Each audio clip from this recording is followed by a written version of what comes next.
आप सभी को मेरा हार्दिक नमस्कार। मैं विकल्पी आपका स्वागत करती हूँ हमारे चैनल द डिवाइन टेल्स में। श्री कृष्ण की लीलाओं से संबंधित तो बहुत सी कथाएं आप लोगों ने सुनी होंगी। तो चलिए दोस्तों, आज एक ऐसी ही कृष्ण लीला से संबंधित कथा आपको सुनाती हूँ। एक बार श्री कृष्ण भगवान द्वारका में रानी सत्यभामा के साथ सिंहासन पर विराजमान थे। निकट ही गरुड़ और सुदर्शन चक्र भी बैठे हुए थे। तीनों के चेहरे पर दिव्य तेज झलक रहा था।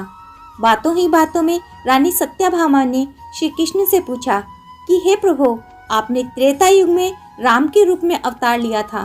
सीता आपकी पत्नी थी, क्या वे मुझसे भी ज्यादा सुंदर थी?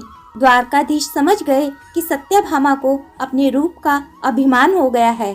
तभी गरुड़ ने कहा कि भगवान, क्या दुनिया में मुझसे भी ज्यादा तेज गति से कोई उड़ सकता है? इधर सुदर्शन चक्र से भी रहा नहीं गया और वे भी कह उठे कि भगवान, मैंने बड़े बड़े युद्धों में आपको विजयश्री दिलवाई है। क्या संसार में मुझसे भी शक्तिशाली कोई अस्त्र शस्त्र है?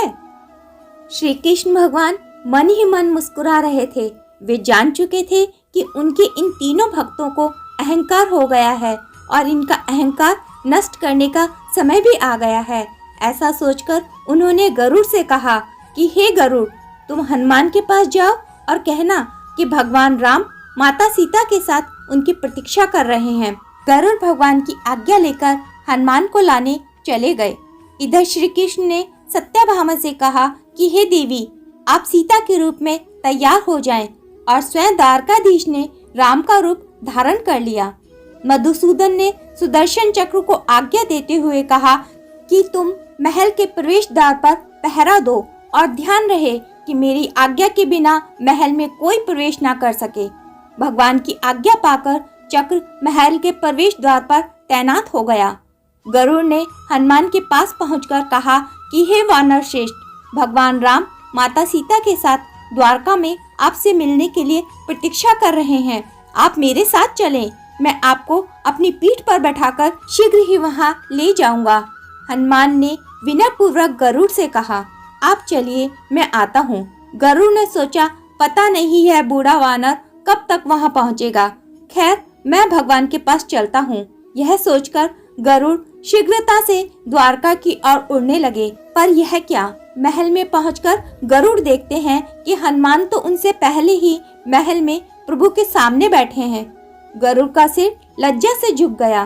तभी श्री राम ने हनुमान से कहा कि हे पवन पुत्र, तुम बिना आज्ञा के महल में कैसे प्रवेश कर गए? क्या तुम्हें किसी ने प्रवेश द्वार पर रोका नहीं? हनुमान ने हाथ जोड़ते हुए सिर झुकाकर अपने मुंह से सुदर्शन चक्र को निकालकर प्रभु के सामने रख दिया। हनुमान ने कहा कि प्रभु, आपसे मिलने से मुझे इस चक्र ने रोका था, इसलिए इसे मुंह में रखकर मैं आपसे मिलने आ गया। मुझे क्षमा कर दीजिए। भगवान मन ही मन मुस्कुराने लगे। फिर हनुमान जी ने हाथ जोड़ते हुए श्री राम से प्रश्न किया कि हे प्रभु, आज आपने माता सीता के स्थान पर किस दासी को इतना सम्मान दे दिया है कि वह आपके साथ सिंहासन पर विराजमान है?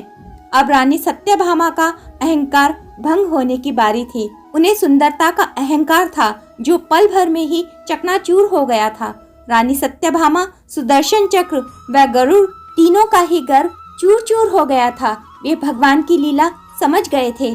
तीनों की आंखों से आंसू बहने लगे और वे भगवान के चरणों में झुक गए। अद्भुत लीला है प्रभु की। अपने भक्तों के अहंकार को अपने भक्त द्वारा ही कैसे दूर किया उन्होंने। तो दोस्तों, जीवन में कभी भी अहंकार नहीं करना चाहिए। जरूरी नहीं कि जो आज आपके पास है वह कल भी होगा। अपने अंदर जरा सा भी अहंकार अगर आने लगे तो स्वयं ठाकुर जी हमसे दूर हो जाते हैं। ठाकुर जी को निस्वार्थ भक्तों की ही जरूरत है, अहंकारी की नहीं। अगर ठाकुर जी की लीला पसंद आई हो तो वीडियो को लाइक, शेयर और चैनल को सब्सक्राइब करना बिल्कुल भी ना भूलें। जय श्री कृष्णा।